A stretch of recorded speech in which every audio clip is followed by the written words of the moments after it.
Hello everyone, my name is Siddharth and I'm here with Christian, James and Olivia from Team 11 to present our financial analysis of Costco.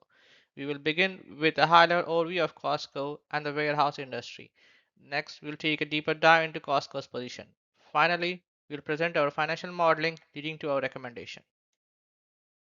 The intrinsic value is estimated around $171 and the current market price is $891, which reflects the premium expectations from the company. This is driven by strong liquidity, stable profitability and dividend ratio, and a low debt to equity ratio. Despite that, due to low profit margins, there is an intense competition. But currently, the biggest risk are the unknown tariff and inflation, as well as the changing tax code. Based on this, we recommend holding the stock. Now, I will give you a brief overview of the company as well as the warehouse store industry.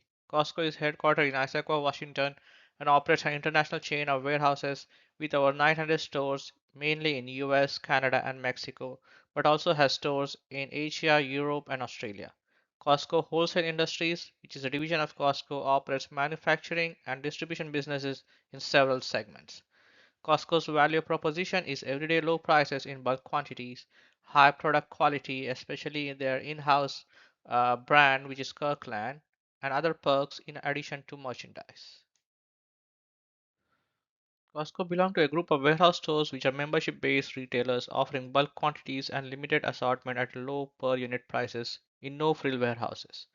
The industry includes players like Sam's Club, which is part of Walmart, and BJ's Wholesale Club. The industry also faces competition from other retailers like Kroger, Target, in addition to e-commerce platforms like Amazon. Due to bulk quantities, the largest revenue driver might be sales, but profit margins are very low, and membership fees are the main profit driver. So Costco has five main sources of revenue. In 2024, the highest source was their food and sundry segment, which was 40% of revenue. The next was their non-food sector, followed by their other sector. And this other sector mainly represents the services Costco provides, like pharmaceutical, optical, and auto services. Costco's fourth highest revenue source was their fresh food sector, and then their membership fees were the smallest contributor to revenue at 2%. As for Costco's targeted market, these customers are price sensitive and usually belong to families and small businesses. The two main industry threats are issues with supply chain management and intense competition. Since other general merchandise stores sell identical products, companies rely on low prices to compete, which results in low profit margins across the industry. Costco specifically has had a slow adoption of e-commerce, which has led to a weaker online presence, and this factors into why Costco pushes a lot more of its transportation costs onto online buyers, unlike its competitors like Amazon and Walmart, who bear more of those shipping costs. And then these two issues act as weaknesses that can hinder Costco's expected growth. Costco's main business strategy is its membership model, since it does provide a reliable and predictable stream of revenue. For 2024, membership fees were nearly 66% of net profit, and since a membership card is required to shop at Costco, this also helps to ensure customer loyalty at the same time. In addition, Costco limits their SKUs in order to reduce inventory complexity and lower some of the overhead costs of storing this inventory. Their private brand, Kirkland Signature, also helps maintain consistency in supply chain management, which has helped Costco keep profit margins at 2 to 3%, even in economically turbulent times like COVID 19. Costco's bulk product offerings also support high volume profitability, and all of these strategies together contribute to Costco's main competitive advantages, which are its ability to keep prices low to maintain their cost leadership in the industry, and its focus on customer satisfaction. This is a membership breakdown for the last 3 years. It has three categories: Gold Star, Business, and Household. Every paid member gets a free household card, so household memberships aren't included in total paid membership counts. But from 2022 to 2024, there was an increase in all memberships across all three categories. 2024 had 63,700 Gold Star members, 12,500 business members, and 60,600 household members. The renewal rates have also consistently remained around 90% for the past 3 years, indicating high customer satisfaction and predictable revenue streams for the future. Costco continues to invest in the parts of the business that drive long-term growth. Most of their capital spending goes into new warehouses, remodels, technology upgrades, and expanding manufacturing and distribution capacity.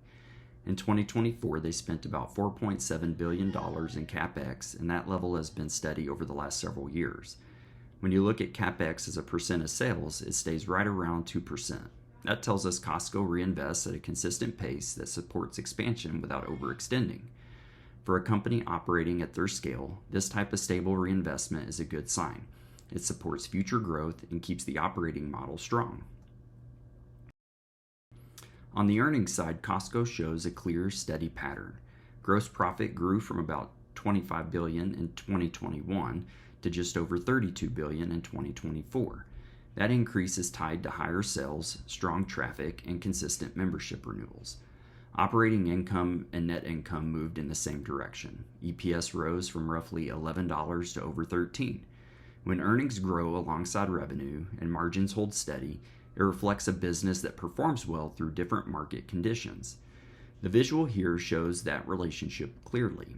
Revenue growth is converting into profit growth, and the company is maintaining the discipline needed to keep the earnings moving upward.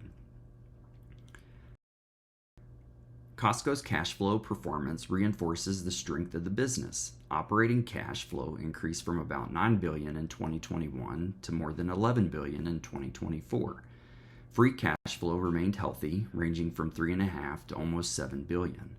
What stands out is the consistency. Costco generates enough cash each year to fund most of its capital spending internally. That reduces their need for outside financing and keeps the balance sheet clean. Steady cash generation like this gives Costco flexibility. They can continue opening new warehouses, upgrading systems, and supporting members without relying heavily on debt. It's one of the reasons the company is viewed as financially strong. We initiate coverage on Costco with a hold recommendation. The stock is currently trading at $890.98, while our DCF-based intrinsic value is $170.80. This gap shows the market is pricing in extremely high expectations.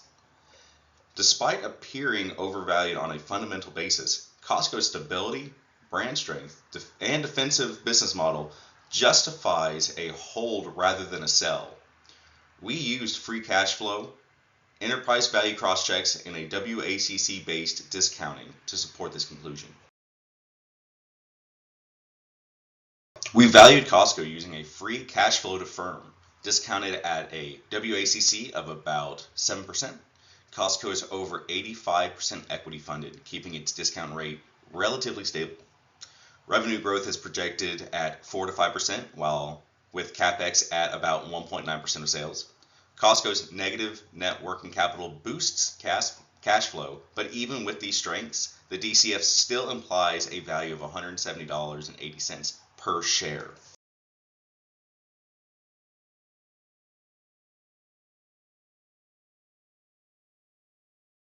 Costco trades at a premium multiple relative to peers because most of its profit comes from membership fees, not the merchandise margins themselves. With a renewal rate above 90% and a low margin, high volume strategy, the market rewards Costco with a structural valuation premium. Our intrinsic model uses more conservative growth, which explains the valuation gap here.